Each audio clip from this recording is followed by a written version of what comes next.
Director Paul George దర్శకత్వంలో వచ్చిన కట్టలాన్ cinema గురించి చూద్దాం. ఈ సినిమా కథ గురించి చూస్తే పులిని చూసి పిల్లి కూడా చుట్టలేసుకున్నట్టు ఈ పుష్ప పాన్ ఇండియా ఎలా తయారైపోయింది. అదే విధంగా మేము సినిమా తీస్తున్నాం అని చెప్పి ఆ పుష్ప సినిమా విలన్ ని అతనుకున్న గ్యాంగ్ ని ఈ సినిమాలో తీసుకొచ్చి పెట్టేసి అందులో కట్టెల స్మగ్లింగ్ కదా, ఇందులో ఏనుగు దంతాల స్మగ్లింగ్ చేస్తున్నారు. ఇందులో 2 గ్రూప్స్ ఉన్నాయి, వాటి మధ్య ఒక పోటీ జరుగుతుంది. ఈ మధ్యలో ఒక స్ట్రిక్ట్ ఆఫీసర్ వచ్చేస్తాడు. ఇప్పుడు దంతాల స్మగ్లింగ్లో ప్రాబ్లం అయిపోతుంది. ఇప్పుడు సునీల్ వెళ్ళి హీరోని తీసుకొచ్చి వీళ్ళని ఎంత బాగా స్మగ్లింగ్ చేస్తాడో చూడు అని తీసుకొస్తే హీరో వచ్చి అందరి కళ్ళల్లో మట్టి కొట్టి దంతాలు బాగా స్మగ్లింగ్ చేస్తూ ఉంటాడు. ఓ దశలో హీరోకి విలన్కి మధ్య ప్రాబ్లం అవుతుంది. ఆ తర్వాత ఏం జరిగింది అనేదే ఈ సినిమా కథ. మనం రీసెంట్గా చూసిన మలయాళం సినిమాల్లో పచ్చి మొన్న సినిమా అంటే ఇదే అని చెప్పాలి. సినిమాకి ఓ అరగంట మాత్రమే కథ రాసుంటారు. మొత్తం సినిమా ఫుటేజ్ కూడా ఓ అరగంట మాత్రమే ఉంటుంది.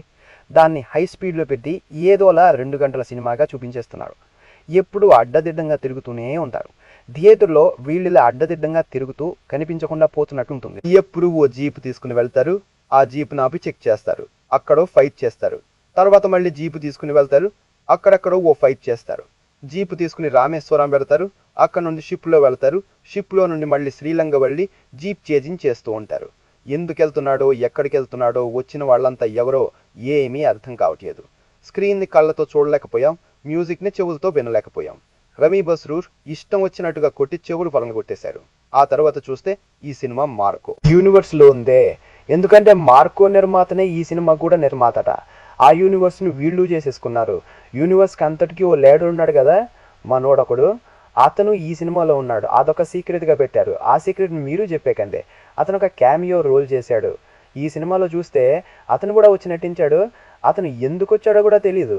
ఇది చాలాసేపు మనం డిస్కస్ చేసిన తర్వాత ఒక తమ్ముడు చెప్పాడు, సాధారణంగా లోకేష్ కనగరాజ్ సినిమాల్లో సంబంధం లేకుండా ఎవడో వచ్చి నటిస్తూ ఉంటాడు. స్పెషల్ అపియరెన్స్ క్యామియో అని చెప్తారు. వాళ్ళంతా ఎందుకు వచ్చారు, ఎక్కడి నుండి వచ్చారని మనం అడిగామా?